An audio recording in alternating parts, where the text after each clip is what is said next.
अयोध्या में भव्य दीपोत्सव की तैयारी की जा रही है। Guinness book of world records की टीम दीपोत्सव के रिकॉर्ड को देखने के लिए अयोध्या पहुंच गई है। लेकिन क्या आप जानते हैं कि अयोध्या में दीपोत्सव की शुरुआत कैसे हुई? दरअसल एक कार्यक्रम के दौरान सीएम योगी ने खुद पूरी कहानी बताई है। इस रिपोर्ट में देखिए।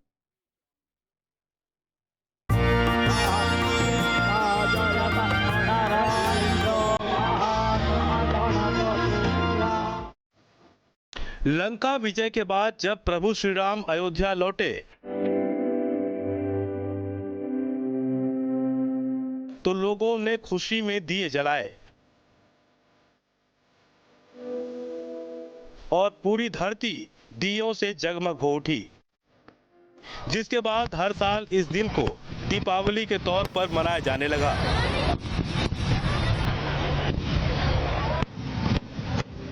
लेकिन अयोध्या में राम मंदिर विवाद के बाद धीरे धीरे दीपावली की रौनक खत्म होती चली गई। यानी जिस धरती से दीपावली की शुरुआत हुई वहां दीपोत्सव एक सामान्य त्योहार की तरह मनाया जाने लगा। अयोध्या में त्रेता युग में दीपावली की शुरुआत हुई, पर अब इस साल 9वें दीपोत्सव की भव्य तैयारी है। कहां त्रेता युग और कहां 9वां दीपोत्सव, सुनकर हैरानी होगी पर यह सच है। यूपी में दीपोत्सव की शुरुआत की भी अनोखी कहानी है। 2017 में यूपी में बीजेपी की सरकार बनी, योगी आदित्यनाथ मुख्यमंत्री बने, जिसके बाद अयोध्या में एक बार फिर से भव्य दीपोत्सव की शुरुआत की गई। एक कार्यक्रम के दौरान खुद मुख्यमंत्री ने इसका खुलासा किया।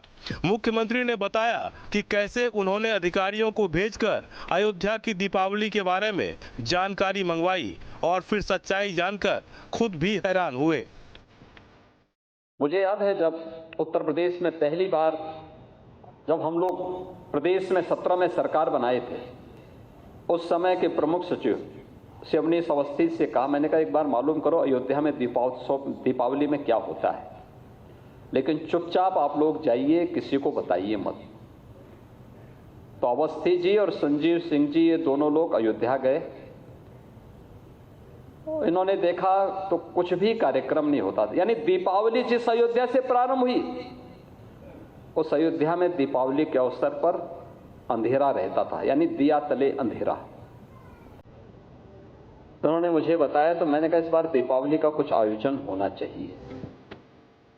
वो वक्त भी आया जब अयोध्या में भव्य राम मंदिर का निर्माण हुआ और रामलला भव्य मंदिर में विराजमान हुए, जिसके बाद दीपोत्सव की भव्यता भी बढ़ती चली गई। मुख्यमंत्री योगी आदित्यनाथ ने कहा कि अयोध्या में दीपोत्सव कार्यक्रम से राम मंदिर निर्माण का संकल्प साकार हुआ। तो मैं इस अवसर पर बोलना चाहूंगा कि अवनीश मालिनी अवस्थी को मैंने उस समय अयोध्या भेजा। मैंने उनसे कहा कि भाई आप जाके थोड़ा एक रूपरेखा तैयार करिए, और आप देखते होंगे अब अयोध्या का दीपोत्सव का कार्यक्रम एक आयोजन बन गया है। लाखों की संख्या में दीप जलते हैं। उस समय लोग मुझसे पूछते थे इससे क्या होगा, ये दीप से क्या हो जाएगा।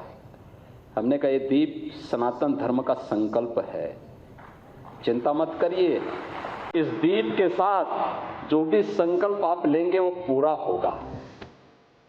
लाखों दीपों के साथ अयोध्या में राम मंदिर निर्माण का संकल्प लिया गया और आज भव्य राम मंदिर पूरी दुनिया में सनातनियों के गौरव का प्रतीक बन चुका है। उन्होंने कहा कि संतों का आशीर्वाद और जनता का संघर्ष मंदिर निर्माण में फलित हुआ। विश्वास था हमें कि संकल्प जरूर पूरा होने वाला है। आप सोचो, एक लाखों दीप जब जलते हैं कैसे संकल्प की पूर्ति होती है। आज अयोध्या में श्री राम जन्मभूमि में भगवान रामलला के भव्य मंदिर को देख करके केवल हिंदुस्तान ही नहीं, पूरी दुनिया के अंदर जहां कहीं भी कोई जाति, किसी मत और किसी संप्रदाय की आवाज को दबाया गया है, उस आवाज को एक मजबूती मिली है। लोगों के मन में एक उत्साह पैदा हुआ है। रामनगरी में भव्य दीपोत्सव से मंदिर का संकल्प पूरा हुआ। अब उसी दीपोत्सव से विश्व रिकॉर्ड बनाए जा रहे हैं। इस बार भी दीपावली पर अयोध्या करीब 26 लाख दियों से जगमग हो रही है। राम दरबार में 1 लाख गोबर के दिए जलाए जा रहे हैं। जाहिर है दीपोत्सव का रोमांच तो चरम पर है ही, सनातन संस्कृति और परंपरा को भी इससे और मजबूती मिल रही है। Team news day. जहाँ भक्ति है हर शब्द में, कथाओं में छिपे हैं दिव्य रहस्य और ज्योतिष देता है जीवन को दिशा। धर्म से जुड़ी हर बातों को जानने के लिए हमारे चैनल स्तुति को सब्सक्राइब करें। चैनल पर जाने के लिए इस लिंक पर क्लिक करें।